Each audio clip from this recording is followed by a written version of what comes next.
So, ladies and gentlemen, welcome to the show. We're back again here with Travis, and I don't think I've seen it. There was a GoPro recording about a guy in Buenos Aires that got robbed at gunpoint, and he ran away. So I sent it to Travis, and he said, "Hey, I actually saw this. So what's going on, man?" Yeah, it's the talk of the town here, but I think that it's actually going to make the city maybe slightly safer, because if people, like all the robbers out there, know some of these people actually have a GoPro strapped to them and it'll catch them on camera, they might be a little bit more hesitant to want to go rob people, because this guy's going to get caught now. Yeah, and the GoPro is like really high quality. Like you could see his face, you could see what he's wearing, probably even his license plate, and all that kind of stuff too.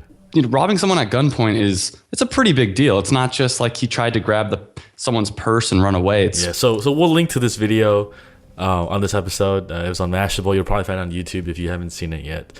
But basically, that's kind of the talk of the town right now. And I guess let's go into some business updates. So I got my first fraudulent order today, so it's kind of interesting. It was order for one of my wallets, but what happened was the credit card was some lady in the US, and then the shipping address was some guy in Vietnam. And the address he typed just wasn't even a real street, because in the notes he put, "Hey, mark this order as a gift for me." And so I Googled this lady. I found her on LinkedIn.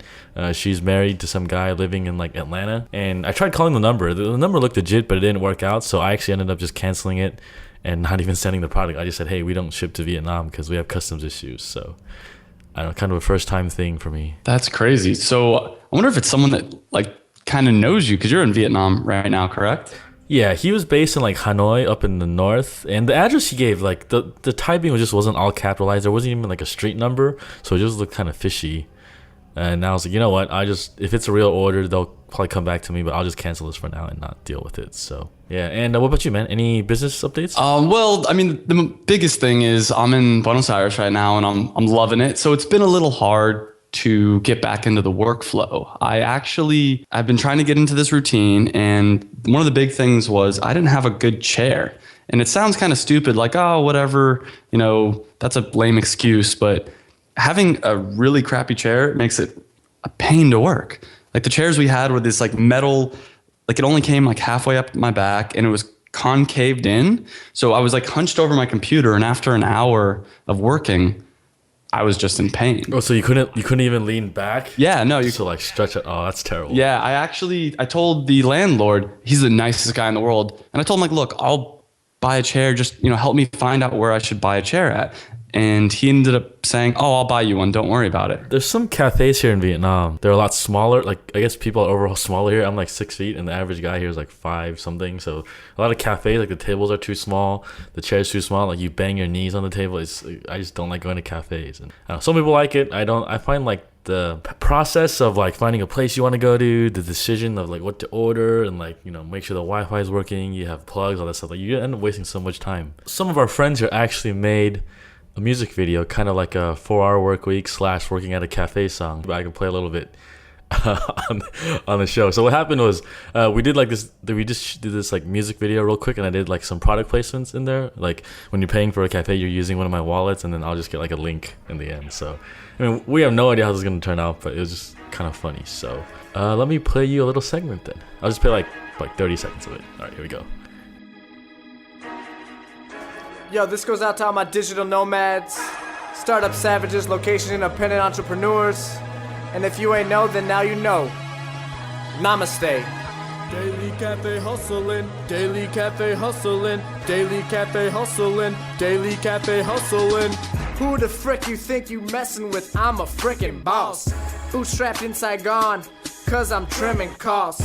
Reading blogs and learning every life hack. Yeah, I got a Mac. We all got a Mac.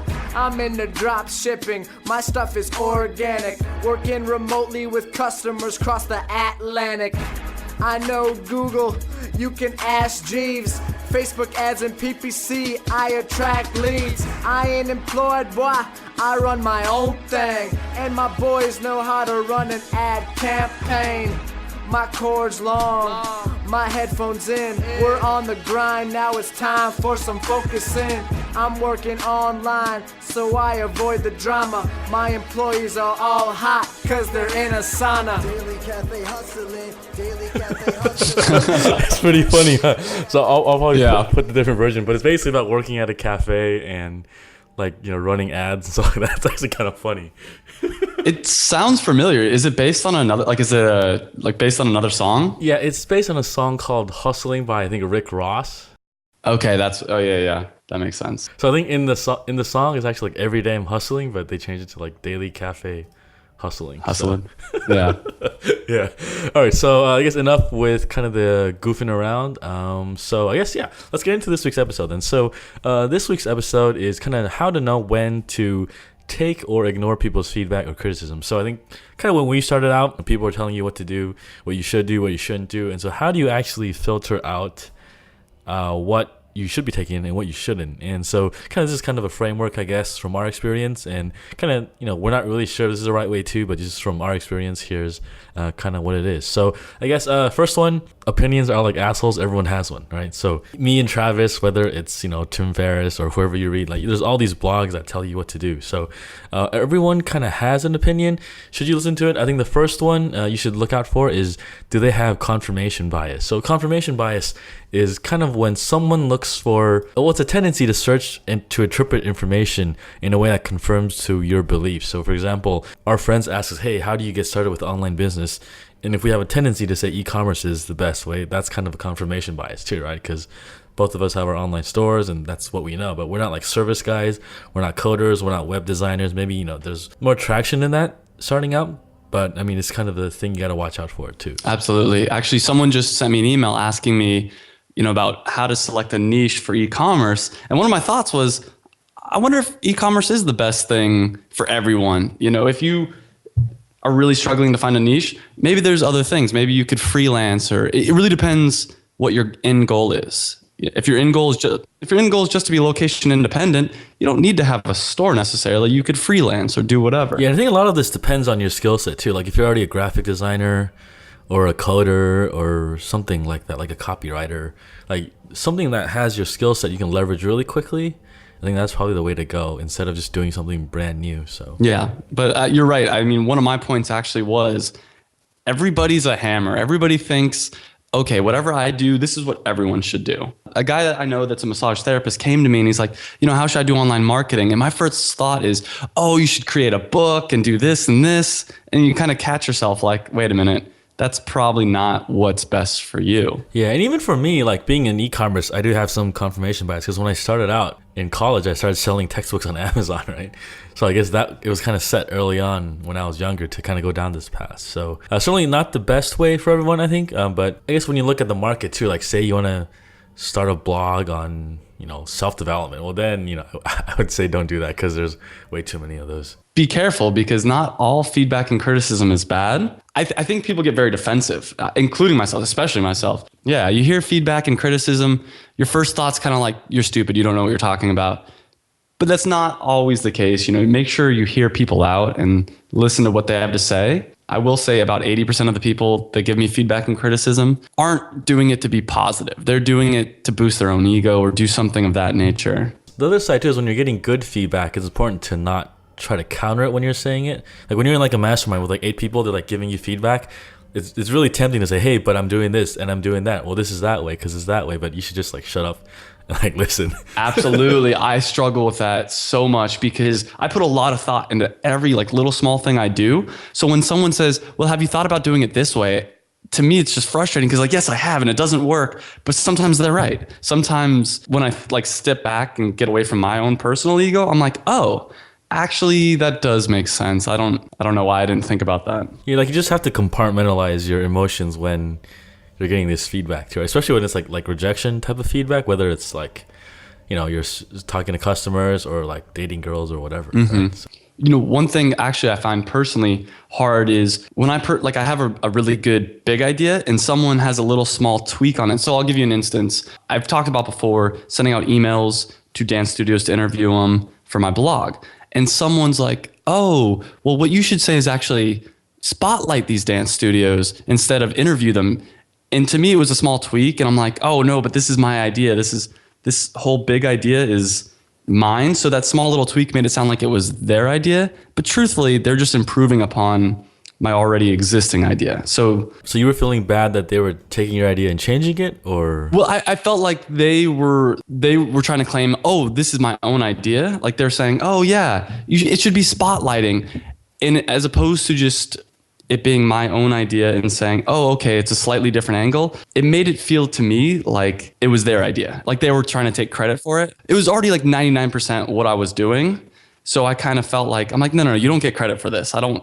This is my idea. I guess it's just the way it's presented is different. It's the same action you're doing, whether it's interviewing, featuring, spotlighting, but it's just, The truth is, it doesn't matter whose idea it is. At the end of the day, it's my business, you know. So if it's a better idea, I should use it. It shouldn't be this ego issue. yeah, exactly. But one thing on the other side is that when you get bad feedback, I think starting out, it's hard to ignore it, especially when it's from like friends or family. It's like maybe they're not your customers. It makes it even harder because you're like, "Oh, I gotta like mentally block this off because their opinion shouldn't matter," versus someone who's actually paid you money. When I started out, one of my roommates, I guess he's a little bit younger. He isn't really kind of still figuring out stuff, but he's giving me all this feedback. I'm like, all right, like, okay, you're not paying me to do stuff, and like you're just living with me, so I need to like block this out, talk to more people, and do all things like that too. So like it's just kind of hard to mentally separate it at first, but I think over time it gets a little bit easier, especially starting out. Like my first one, I was all this bad feedback, I was taking it so personally, and now it's like, oh, all right, if you don't like it, hey, too bad. Yeah, no, it's true. I think something that's really important, I think one of the biggest things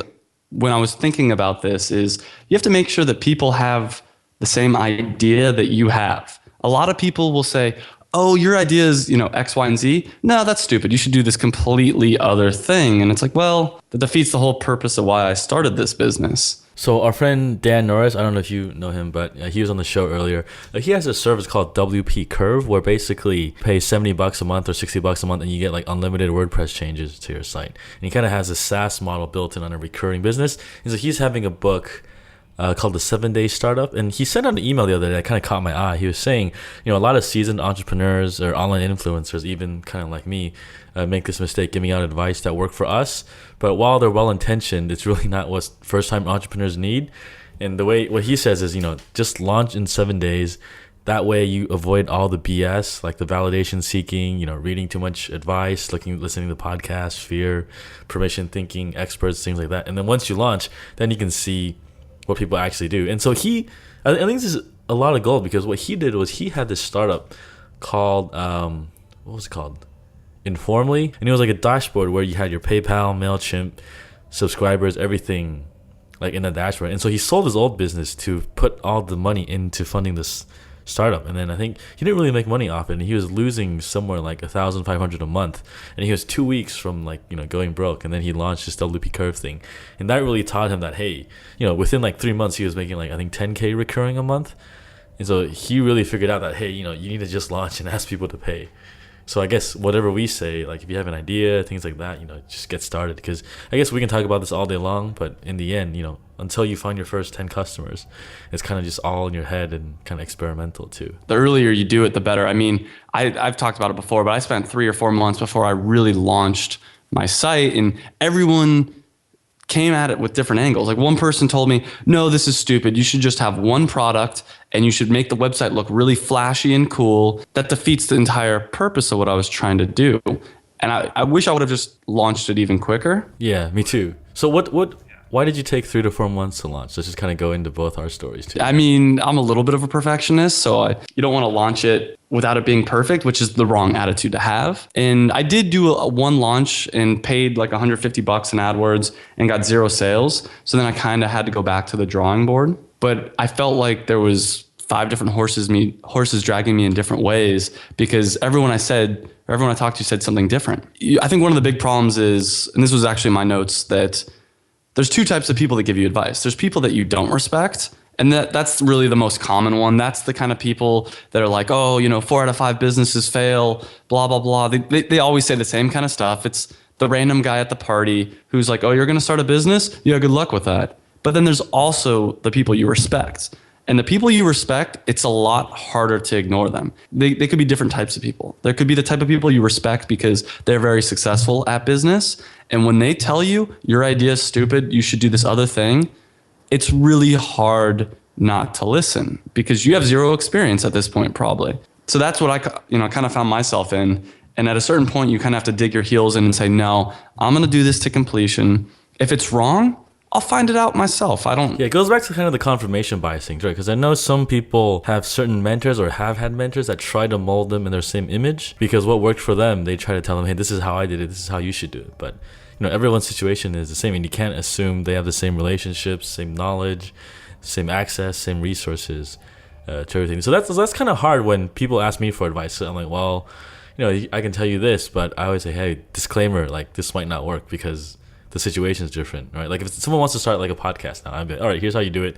But, the market's a little saturated. You want to make sure what you're podcasting about isn't, some generic interview show about self-development or like internet marketing, right? Because that's way overdone, and there are like 10 different leaders in that space now. And whereas like 5 years ago, hey, you probably would have been the first one and you would have crushed it, right? I think like the internet business mastery guys are kind of the first ones who did it. So, and they're still around too. So, you got to know what you're up against kind of when you're giving advice to. Yeah, and I think a lot of times those seasoned veterans, their advice isn't necessarily bad, but it's bad for you. Like I had a friend who told me, oh, you should do a really high level display ads campaign and split test everything.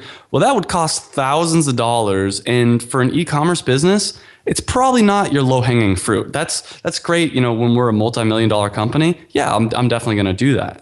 And I have tested it out. And display advertising looks like it has promise, but I spent $150 on extremely targeted display ads and got 0 sales. So this was somewhat recently. I decided to try it out because one of my friends was basically kind of like, you're an idiot for not doing display advertising, because that's how he makes all his money. So he's like, no, this would work for you. But his business model is very different. He tries to get people basically to sign up for like dating websites and stuff.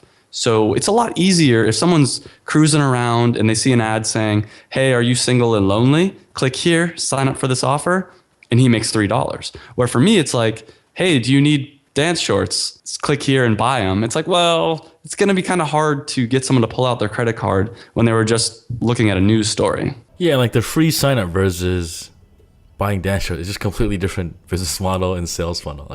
Absolutely. But to him, you're an idiot for not doing this, because he's made, thousands and thousands of dollars. But to me, it's like, well, that doesn't make any sense. Display advertising isn't really the right fit. So I think basically going back around, my point is that not everyone's advice is bad, but it's just might be the 80-20 of where you're at currently.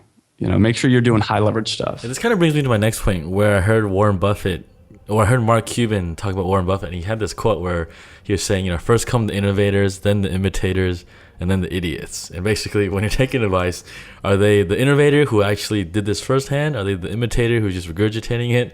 Or are they the idiot who is like late to the party? So kind of interesting, kind of 3 types of people to that too. So. Yeah, and I think you're going to, by far, in my personal experience, you get the most idiots. You get so many people that have never done it. They don't want to do it because it's big and scary, and they're going to give you their advice, but it's really not based on a lot other than either fear or just something they heard on a podcast one time. Yeah, and the thing is, like, with being an innovator, you're doing something you've never done before, or someone else hasn't done it before. So a lot of it is like kind of you're jumping into this gray zone, but that's the reward that comes with the innovators. Once you figure it out, well, you're the guy that figured it out, right? And then you can tell the imitators, and then they can tell the idiots. Yeah, no, and that's another thing that I think is really important is anyone that ever tells you advice of you can't, or like feedback of you can't, because of X, Y, and Z, don't listen to that. If it's you personally, like they're trying to say that you can't do it, then it's a waste of time to listen. Because, look at everyone in history that's done anything big. Look at Henry Ford, for instance.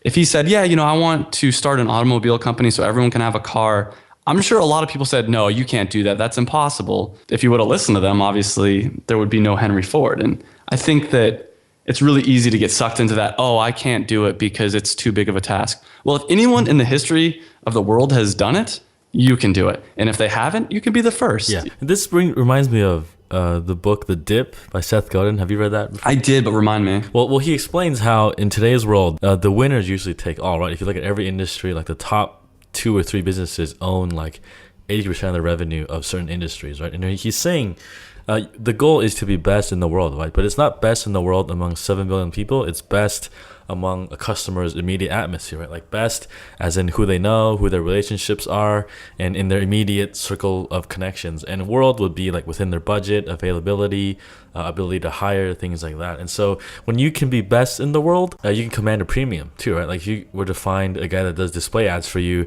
that matches your budget, he's timely, he's responsive, he gets your industry, like you'd be willing to pay a premium for him. And so he's saying this premium comes from scarcity because not everything that's worth it is available, right? Like the best kind of guys in investment banking are really rare because they have the best relationships, just like the best salespeople.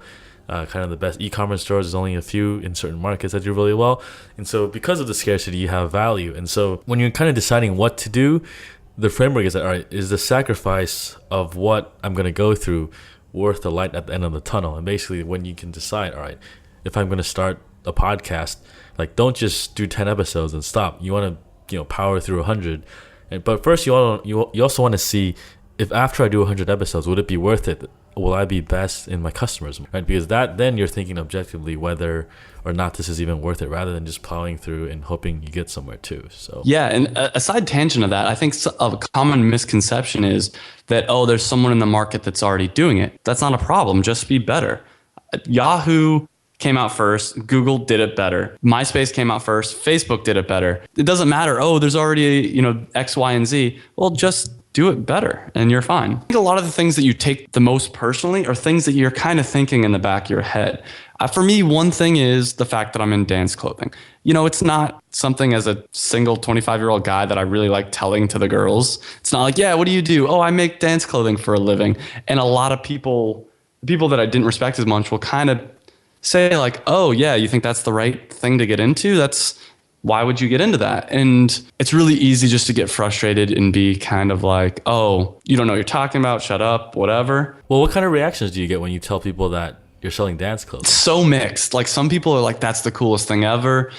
Some people just are like, I don't understand. Why are you doing this? And most people need a little bit of an explanation. But it's like, you just tell them, hey, I'm crushing it. Like, yeah, of course I love this, right? Like that's what I end up telling them is like, look, it's the best business to be in. If I'm trying to sell guys clothing online, I've never bought like a shirt online and then went and told my friends how cool this shirt is.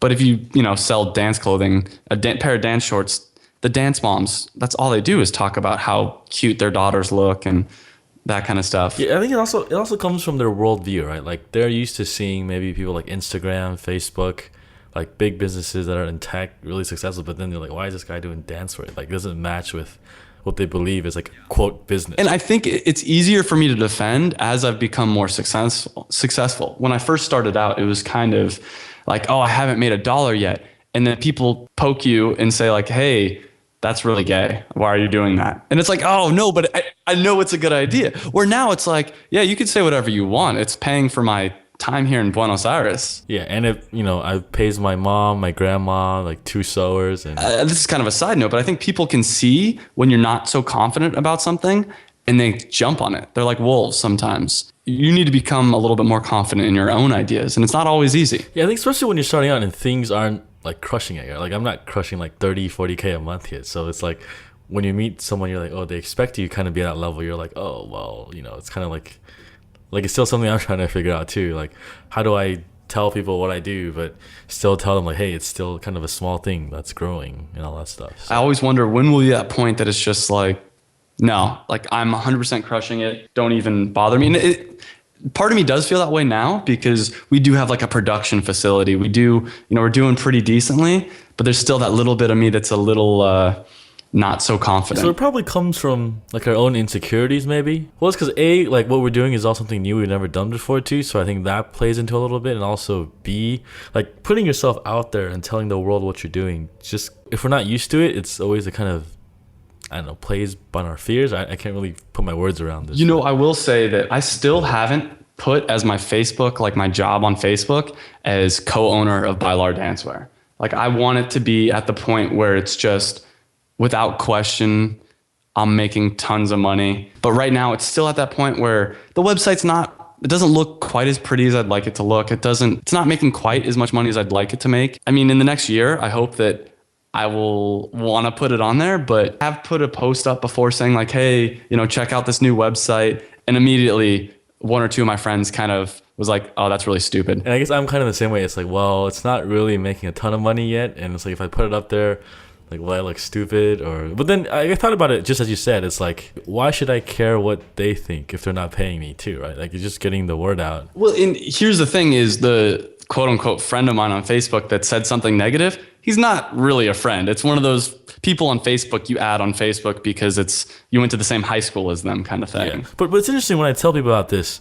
Privately, I'll get some message like, hey, what you're doing is cool. Like, I wish I could do what you do, but it's just kind of weird to put that on your Facebook when. Yeah, I mean, even in social situations, I find if I'm having a one-on-one conversation with someone and I tell them, way more often than not, they're like, that's really cool, that's really interesting. And for whatever reason, it seems like if there's a group of people and I'm talking and I tell them that, there's a little bit of like laughter, like a little bit of giggling. Part of it's probably me too. Probably part of it's I don't want to have to be like, yeah, I sell dance clothing. Where individually I can talk like, oh yeah, look how cool it is. I quit my job, I did this and whatever. But yeah, even like when I meet people like, hey, what do you do? Like, oh, I have a podcast. It's like, oh, what's a podcast? It's like, oh god, like not this again. Like I haven't figured out the one-liner for this podcast because most people probably don't listen to a podcast. I think you also earlier said something that was really true, that a lot of people are used to hearing about like these internet success stories like overnight. And I think they're kind of like, oh,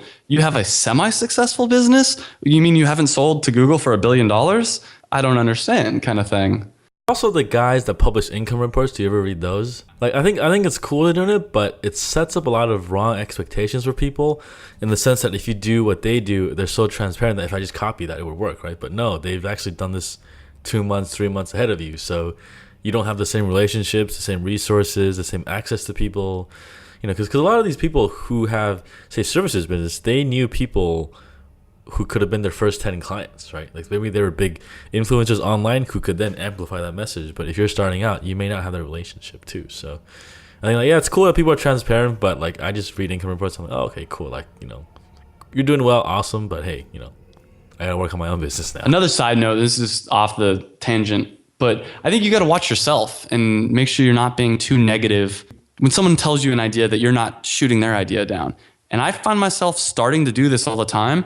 And I always try to switch it up. And I always try to start the conversation after they tell me their idea with something like, that's really cool. Have you thought about doing it this way? But making sure it's something that's in line with their same line of thought. They give you an idea that is bad, but you're not trying to shoot it down. You're trying to rephrase it for them, or I know it's quote unquote bad. I try to think about like it from their point of view and why it could be good. I mean, a lot of ideas that I thought are bad end up doing really, really good. So it's like, oh, okay. So if someone says, hey, for instance, I want to start a dance clothing company. It's like, that's really cool. You could go on Pinterest or you could do whatever, as opposed to the general population that tends to always, from my experience at least, want to tell you why you can't do things. People that tell you why you can't do something, as far as like this online business type thing goes, it's a waste of time. You've already thought it through. I had so many people tell me 4 out of 5 businesses fail. Why do you think you can do it better? My response is always, why do you think I can't? 4 out of 5 businesses fail, but every business you've ever walked into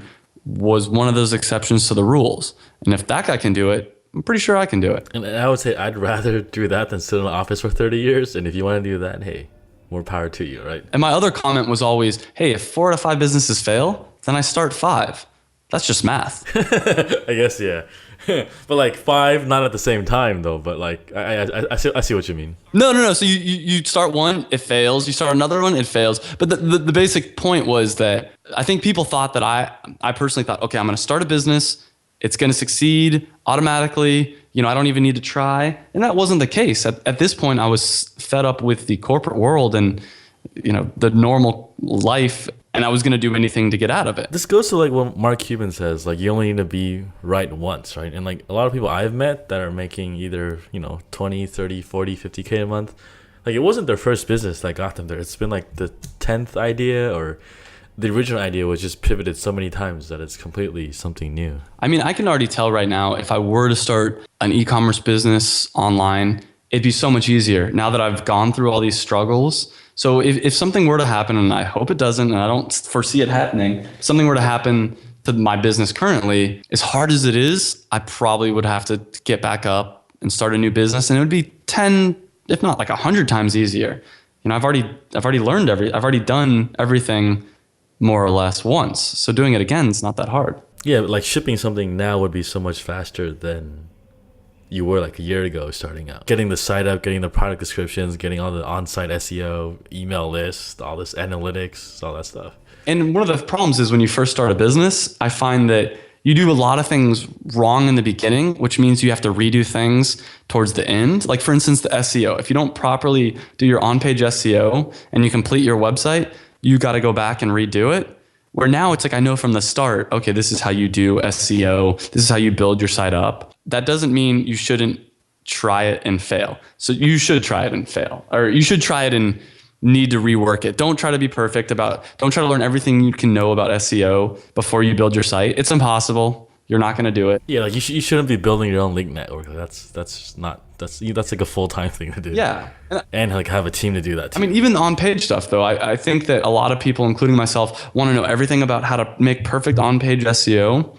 And you should learn the bulk of it. You should, 80-20 it before you build your site, because if you don't properly use like your URLs and stuff, it's a little bit harder to rank. But that being said, it's never going to be perfect. Yeah, so kind of this brings me to a bigger point where it's like, if you're surrounded by people who keep giving you this kind of negative advice, negative Nancy thing, like just you have to like find new friends, right? Like what we're doing here, like you're in the DC now, we hang out with a bunch of people there.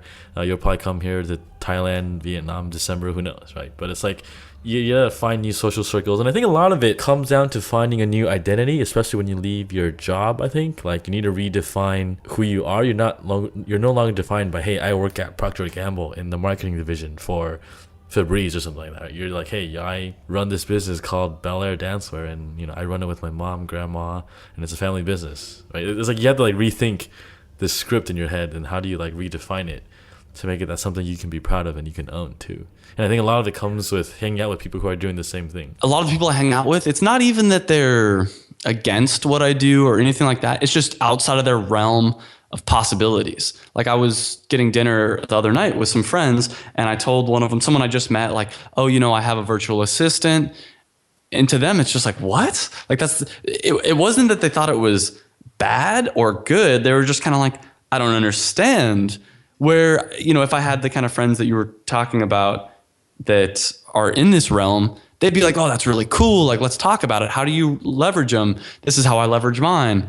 And so I think something I'm still working on is getting more friends and people within the same realm of e-commerce and within the same mindset, if you will. Yeah, it's always funny. Like here in Vietnam, one of my roommates is an English teacher, and we kind of hang out with that crowd once in a while because we're all expats. And it's funny whenever we start talking about business with some guys, like their eyes just like they're just like, what are you guys talking about? And for them, it's like they come home, they're like, oh, you won't believe what happened in class today. My student said this, and for me, I'm like, oh, I just don't give a crap, and like I roll my eyes too. And I think it's just because we're all on different wavelengths too, right? And the more people you can find on the same wavelength, usually the better it is. Yeah, it's funny because I was out with some friends, and I actually know some people now that work at the Google right here, and they do the AdWords consulting. So I started talking with them about AdWords, and they were really jazzed. I think they're like new to the company, so they're really interested in it. And to me, talking about business isn't bad. Like it used to be bad when I was working for a corporate job. Like I didn't enjoy talking about work-related stuff outside the office. But the difference is now that it's my business, it's kind of like I don't mind at like a party. Some of the people there are like, oh, don't talk about business outside of business hours. I'm like, you don't understand. This business is 24/7. I enjoy it. It's not like I'm sitting here complaining about my boss because I am my boss. Yeah, you're right. I never thought about that because I used to, when I was on my job, I would go drinks with some friends, complain about life, and then we would just move on. Like it was almost taboo or tacky to talk about business, right? But now it's like, yo, I can't get enough of it. Like, tell me more, and I want to learn more. Yeah. So that's a big difference. Is now it's like sharing ideas, and it's interesting. It's like, oh, look at this cool thing I'm doing. What kind of cool things are you doing? Oh, that's really awesome. That's something I should incorporate into my business. I guess. Well, let's just wrap things a little bit. So I guess for me, if I were to wrap things a little bit, like I think what Dan Norris said, just launch, and then change what you're going to do from the customer behavior or what feedback you get. Like, I mean, like Travis and I try to give the best advice, but what we tell may not work for you, and we have the best intentions, but whatever works for you will be dependent on who's paying you, what your customers do, and how they react to what you put out in the world. So yeah, that's probably wrapping up for me. What about you? Yeah, same thing. I mean, launch right away.